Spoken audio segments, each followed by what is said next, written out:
Okay, so a little bit of context on this project before we get going. I was watching one of my favorite YouTubers, Seth Bike Hacks, the other day, and he posted a video about a community project that he wants to do with him and box drivetrains. Awesome video. If you haven't seen it, I'll link it down below. If you don't know who Seth is, he's probably the king of mountain biking and bike hacks here on YouTube. So what happened is I banged a little comment on there saying my distaste in the current system for a derailleur hanger on most bicycles, and to my surprise it ended up being one of the top comments on there, and people obviously share the same remorse for the derailleur hanger. So it kind of got me thinking. I wanted to make something that I could do at home, because the derailleur hanger itself costs anywhere from 30 to 40 bucks. The cheapest one I could find for the GT derailleur hanger was on Alibaba and was $34. So for something that's meant to be disposable and rip off and get saved, it's probably the most expensive little piece of aluminium you could buy on your bike. So what got me thinking is, I've got my printer. If you haven't seen my review of the printer, it's down below. I thought maybe I'd test something where I could at least make a derailleur hanger for an emergency. So if I can put it in all the bike bags, if something happens and the derailleur does come off, you can quite quickly just chuck that one on, get some functioning gears and limp your way out at the very least. Ideally, what I want to do is have a derailleur hanger that turns out better in some ways than the current system, and then if that all happens, then maybe I'll have a play, and I've got a few kind of weird and wonderful ideas of how that's going to look. I jumped into Fusion 360. The first thing that I did was I brought in an image of the derailleur hanger that I'm trying to copy. I then put in a reference angle and scaled the image to exactly what it should be.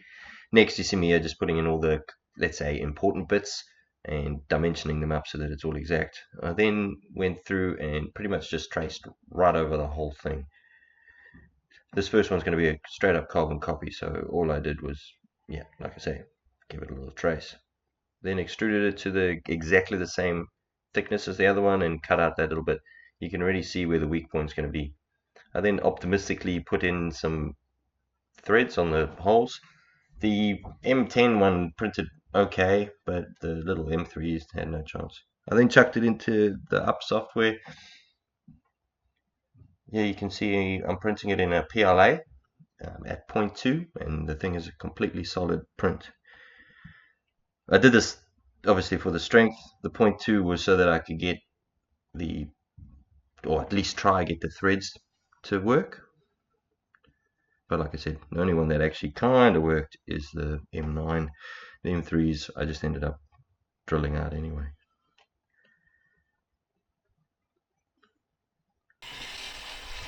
So yeah, not a bad result. This is almost exactly the same as that one that you can buy out of aluminium.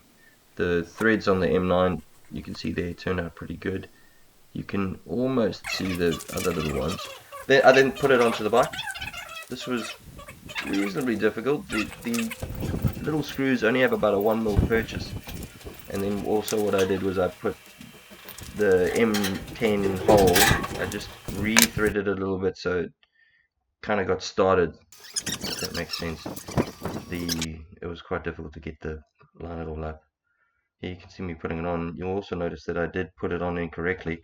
That there's quite a bit of flex. It shouldn't be moving that much.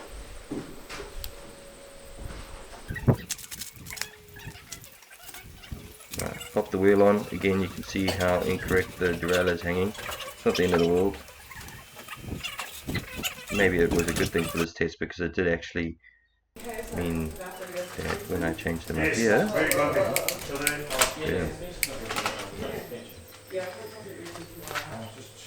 not good. Yeah, I realized what I'd done. Go back to the drawing board, I guess. You can see it failed exactly in the same place that the last one failed. Big delaminations. You've only got about 1mm of purchase on these little bolts.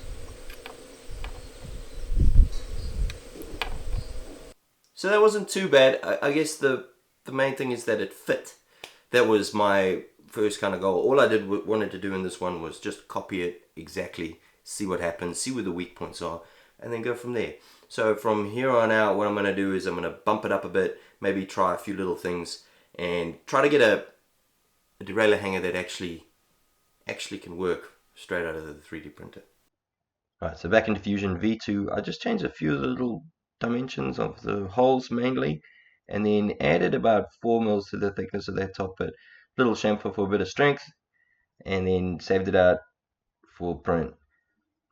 This next bit I offset a little bit of a flange. I kind of wanted to see what would happen if I did so. Also chucked it on the print bed. Okay, so I got two to try. This one isn't quite gonna work just because of how that all fits, but I can cut away bits that I need to. This one's looking pretty promising, it's pretty strong, so I'll try this first. If this doesn't work, I'll try this one that's got a bit more meat on it, but I'll have to cut away stuff to make it all fit. But let's see how we go. I had to steal a few of the little screws from my drone project that I'm working on. I'm waiting on some propellers to get this going. You might see it later on, but the longer bolts gave me a bit more purchase through the 3D print.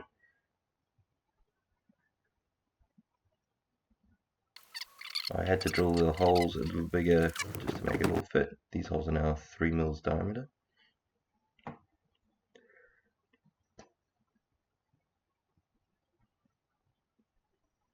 Once I got them in, I marked them and then cut them off shorter. You'll see them shorter. A little bit of movement, but I think once you clamp it into the bike frame, it'll work well.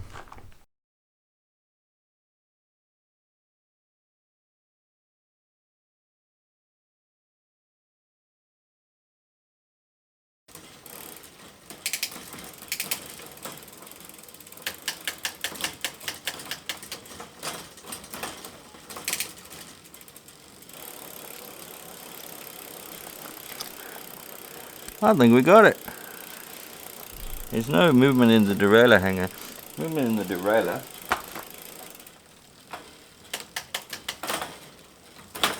Well, it's just because it hasn't been adjusted yet. Yeah, that's not right.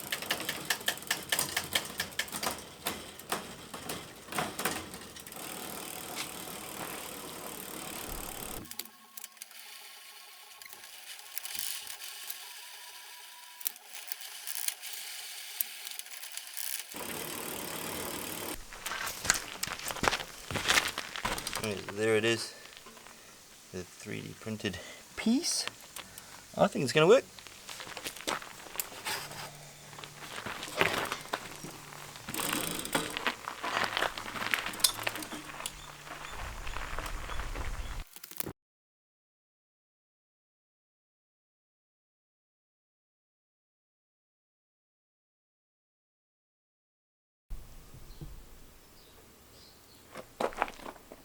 Doesn't look too bad. There's no real delaminations or stresses on it. Like, that's still good as gold, man.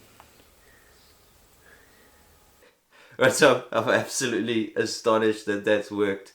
It works better than I thought. If anything, it might be better than the current one. I haven't obviously tested it on a full big ride, but for now, not too bad. So I guess let's have some fun. The one thing I do want to have a little quick look at before I get stuck into some weird and wonderful stuff is that I want to make, instead of having two pins, I want to have two kind of holes that we can put a cable tie through. So if I put this in a bike bag, it's just that with a couple cable ties, and that can give you kind of a quick fix just to get going again. But also what I'm going to do is, and why not, I'm going to chuck a GoPro on it. That's what this machine and 3D printers are good for. You just mash a whole lot of things together, get some cool stuff. We'll see if it works.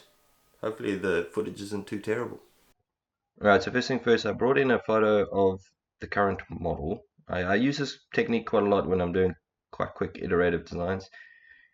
You bring in a photo just to have a bit of reference on how it's locating, how it's sitting, and if there's anything you need to change. I made a few minor little adjustments. thickened a few things up, made a, you know, just a little bit more sturdy. I then experimented with a few extra little bits on the hanger. Some of it I put in and then delete, and that you can see I'm kind of working around the geometry of the bike thanks to that little bit of photo. Pretty cool way of doing stuff. I then whipped up these little squares instead of the holes for what's going to be where the cable ties go. I just made the parallel, I kind of messed around with it and got it all working. Then jumped onto Thingiverse and grabbed myself a 3D printable GoPro mount. I converted it to a Brep, combined it with my model. Simple as that. Why model something when you can just copy it off the internet?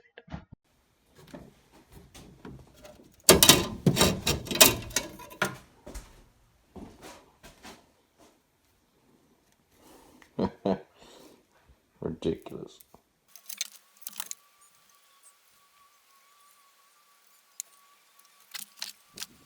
Okay, so same process here as before, except this time I'm using a couple little cable ties. This means that if you're in a pinch and stuck somewhere, you can just chuck these cable ties through the holes. It's a little loose through there, so I've put in another one. In the end, the dropout from the bike wheel holds everything, so it's not too big a deal. It's pretty sturdy. Happy days. Chucked on the GoPro, see what happened.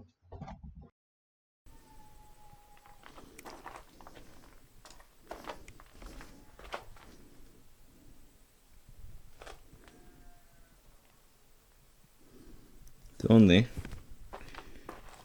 Go for a ride and see what happens.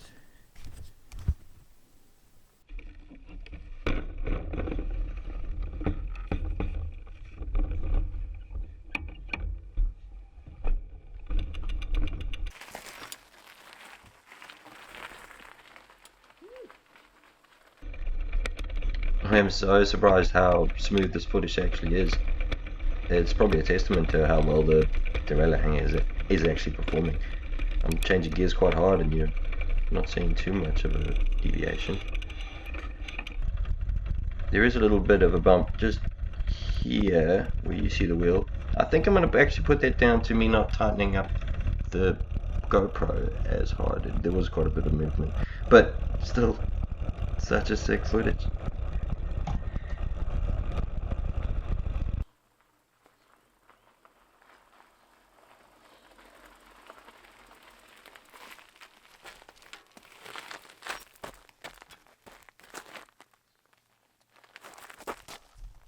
Right, so this video has just been a whole bit of fun. I hope you enjoyed it. If you did and you're new to my channel, make sure you bash that subscribe button. I've got heaps more videos coming out. But other than that, I'll see you next time.